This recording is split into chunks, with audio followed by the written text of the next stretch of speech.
Hey guys, so today we're going to be looking at more Am I Wrong stories. Yeah, let's just get right into the video. Am I wrong for declining to fix the errors I made in a blanket I crocheted for someone and taking it back instead? I'll be this petty too. If I gave someone a crochet blanket as a gift and then they tell me to fix the errors that I made, you're not getting it. But I will fix the errors for myself. Thank you very much. I made a blanket for my sister-in-law Amanda. I was able to give it to her last weekend. She'd asked for it in certain colors. I didn't have any other projects on my to-do list, so I was happy to make it for her. I had most of the colors already too, so it worked out. When I gave it to her, she was excited and she started to look it over. I figured it was to see how it was put together, since she doesn't crochet.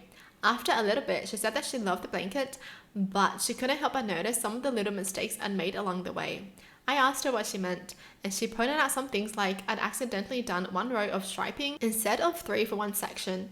I'd switched to the wrong color and threw off a pattern at some point, etc.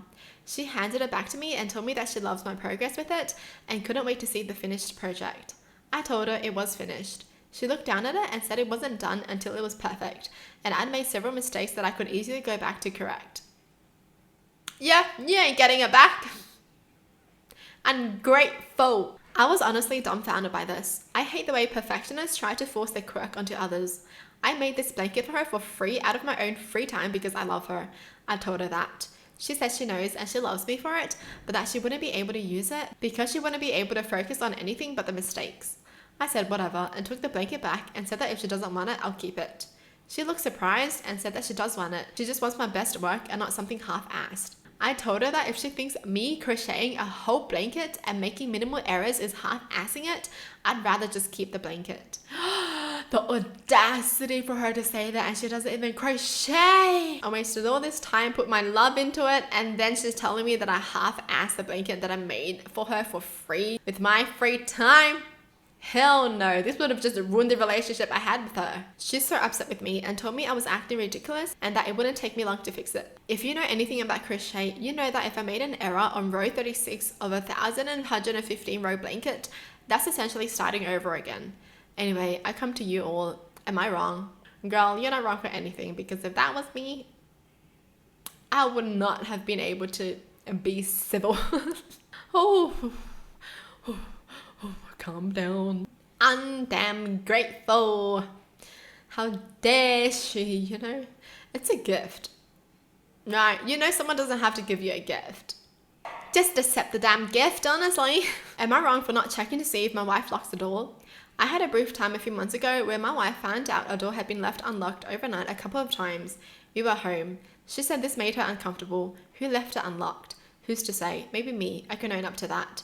So I started making a strong habit of making sure I always lock the door when I come home in the house, even if I'm going to be back outside quickly. Problem solved, right? Well, fast forward to now, and all of a sudden my wife comes to me and says, what can we do to make sure you check to see if the door is locked at the end of the night? This is like 3 now that I've brought it up. I go to bed before you, so it should be your responsibility. Now, I know she was the last one home yesterday. Neither of us left the house after she got home, so she left the door unlocked last night. I explained my perspective and the change in habit I had made. But she keeps on with saying since I'm usually the last one awake, I should be checking the door, and now it's being terse short with me. What? So she's complaining about the door not being locked, but she's not locking the doors? Girl! Do you hear yourself? She's like, I don't like how the doors are unlocked, but I'm not locking the door, so you should be the one checking it to see if I locked it or not. And if it's not locked, then you should be the one locking it. Oh my gosh, I can't. I actually cannot with people. But am I being unreasonable to think she's being a touch ridiculous about this? She left the door unlocked, didn't say that she did, and got mad at me for not checking behind her. Yeah, I'd be mad too. I'd be mad at her. What do you mean? Problem is solved if whoever goes in the door locks the door behind them. Done. I feel like for them to agree with each other, just be like whoever comes in from the door, lock it right after you come in. But then the last one awake should always check if the door is locked, just for safety measure. And done. There we go. Done. No more fighting. Okay, now go to bed. Sleep. Am I wrong for defending my boyfriend against my dad? I recently had a baby with my boyfriend of 3 years, Nick. I work as a nurse with crazy hours, and Nick previously worked in a warehouse. When I was pregnant, Nick expressed to me how he wanted to stay at home with the baby, at least for the first couple of years, as his dad was not in his life and he wants to soak up every moment of our child's life. We both agreed this will be best for our baby. I come from a conservative family and my parents were first not too pleased that we had a baby before marriage. My dad has made little hints here and there to Nick, asking when he's going to make me an honest woman. When I told them Nick would stay at home with the baby, my dad took his glasses off, wiped his forehead and shook his head, but he did not say anything further. Our parents' generation and this generation really ain't clicking. Recently at a family function, my cousin announced that she's pregnant. Everyone was giving her and her husband congratulations.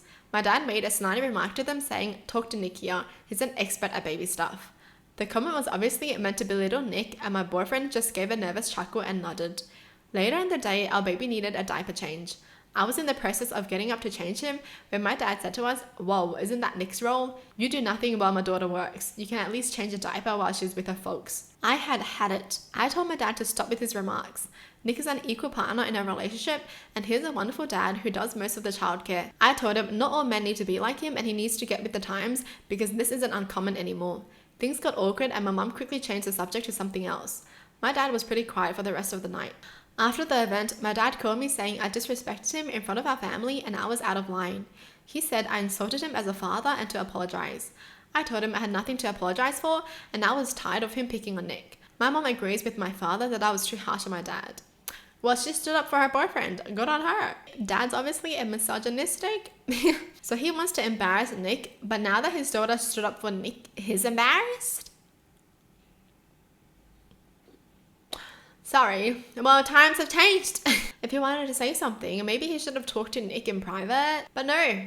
The fact that he did that at a gathering says a lot about his personality. Just because Nick's taking the role of being a child carer doesn't mean the mum can't do anything for the kid. Oh, some people. Seriously. I can't.